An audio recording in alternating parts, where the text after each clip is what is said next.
예수님은 종교를 얘기하지 않고 유대교는 종교화됐어요. 종교는 사람을 죽여요. 복음이 사람을 살리죠. 복음은 사람을 살리래요.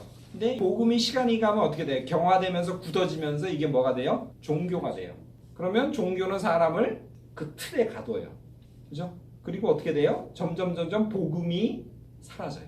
그럼 이제 생명력을 잃죠. 경화되고 딱딱해지고 목에 힘을 줘요.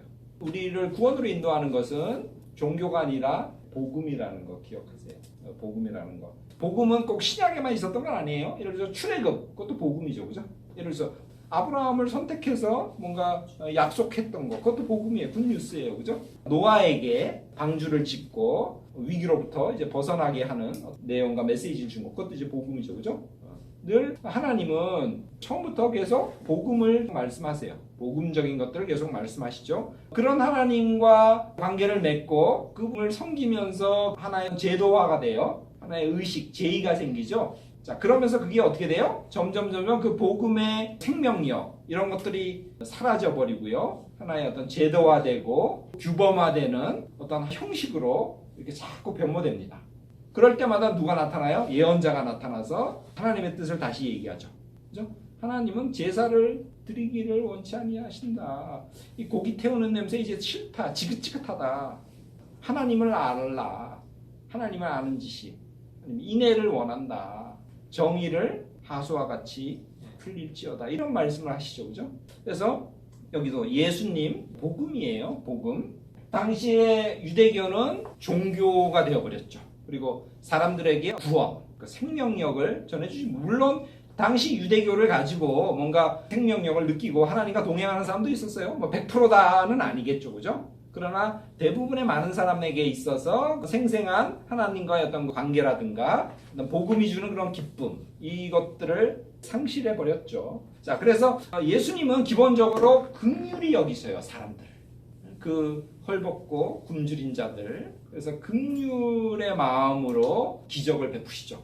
기적을 베풀 때 여러 가지 요소가 있어요. 처음에 일단 하나는 그 사람이 믿음이 있어야 돼요.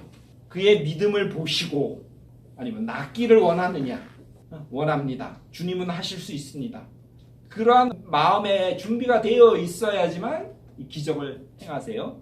그 다음에 또 기적의 두 번째는 예수님이 감동하셔서, 그러니까 긍휼에 그들을 보고 불쌍히 여기셔서 오병이어의 기적을 베푸시죠. 그죠? 어떤 긍휼의 마음이 기적을 일으키는 이유 중에 하나고요. 또 하나는 하나님의 영광을 위해서 기적을 베푸셔요. 기적은 그냥 아무 때나 베푸는 게 아니에요. 그렇기 때문에 그렇게 굶주렸어도 사탄이 와서 이 돌로 떡을 만들려고 그래도 주님은 안 만드시죠. 그러니까 예수님은 당신의 몸이 편하자고, 당신 혼자 잘 먹고 잘 살자고 무슨 기적이나 능력을 일으키시지 않으세요. 아까 얘기했던 사람들의 기본적으로 믿음이 있어야 되고요. 그 아버지처럼 긍휼의 마음이 움직이셔야지만 기적을 일으키시고요. 또 하나님의 영광을 위해서 일으키십니다. 주님은 그 하나님처럼 긍휼을 사랑한다. 너희들을 사랑한다. 너희들이 죄인임에도 불구하고, 그럼에도 불구하고 다시 싸매주고 감싸주고 꺼져가는 촛불도 끄지 아니하시고 상한 갈대도 꺾지 아니하시는 그 하나님. 그 하나님의 그 사랑, 그 긍휼의 마음, 그것들을 말씀하시죠. 예수님이 계속 강조하는 게 그거예요. 그렇기 때문에 그게 복음이죠. 예수님 무슨 새로운 종교를 창시하려고 오신 분이 아니에요. 기존의 유대교를 통해서 이스라엘과 관계를 맺었던 그 하나님, 그 하나님이 어떤 하나님인지를 다시 유대인들에게 재인식시켜주기 위해서 그렇게 오신 거예요. 난 새로운 종교를 지어야겠다. 지금 유대교가 다 썩었으니까 싹 치워버리고 새로운 종교를 만들자, 이러려고 오신 분이 아니세요. 유대교 안에 하나님의 뜻과 하나님의 생각들이 충분히 다 있잖아요. 그죠? 그것들을 다시 사람들에게, 자, 이런 분이 하나님 아니냐, 하나님과 동행한다는 건 바로 이런 것이 아니냐, 그것을 재상기시키려고 왔다는 사실을 잊지 마시고요. 두 번째, 그래서 용서하시죠.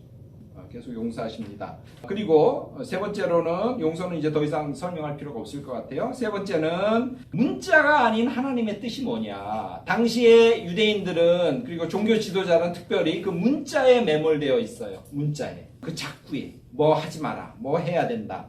그럴 때 이게 왜 이런 계명이, 이런 율법이 주어졌는지 그럼 그냥 불문해버리고 무조건 문자적으로 그걸 지키려고 그러죠. 그럴 때 그런 막무가내식으로 율법을 준행하려고 하면 뭐예요? 많은 사람들을 다치게 하죠. 많은 사람들에게 이제 상처를 줘요. 그리고 많은 사람들로부터 유대교에서 멀어지게 만드는 그런 역할을 합니다. 그래서 문자가 아니라 그 문자 배후에 담겨져 있는 하나님의 뜻이 뭐냐, 하나님의 마음이 뭐냐, 이거를 계속 이제 상기시켜 줍니다. 그것은 아까 제가 설명했어요. 이혼도 그런 식으로 이제 설명하죠. 자, 그 다음에 주님은 네 번째로 하나님의 아들이시기 때문에 권위가 있어요. 그래서 율법을 해석하고 설명해 줄 때 저자가 누구길래 이런 권위가 있는지 사람들이 굉장히 깜짝 놀라죠. 그죠? 성전보다 더 큰 이가 여기 있다. 뭐 이렇게 얘기하고 하나님은 자비를 원하시고 제사를 원치 아니하신다. 뭐 인자는 안식일의 주인이다. 이런 식의 어떤 아들로서의 그 권위를 사람들에게 각인시켰습니다. 그 다음에 이제 십자가. 그런 권위가 있음에도 불구하고 낮아지셔서 가장 그 당시에 잔인한 형벌이었다고 하는 십자가형을 지고 당신의 몸을 대속 제물로 우리를 위해서, 온 인류를 위해서 죽으셨죠. 그죠? 그래서 희생당하시죠. 세상을 위해서. 그래서 제일 마지막에 예수님의 처형 장면을 보고 있던 백부장이나 로마 군인들이 진정으로 이 사람이 하나님의 아들이었다. 이렇게 고백을 하는 그런 장면이 나오죠. 자, 그래서 결국 마가복음 1장 1절은 어떻게 시작하냐면 하나님의 아들 예수 그리스도의 복음의 시작이다. 이렇게 얘기하죠. 그러니까 복음이라는 거, 어떤 종교가 아니라는 거, 어떤 새로운 종교를 창시하려고 오시지 않았다는 거.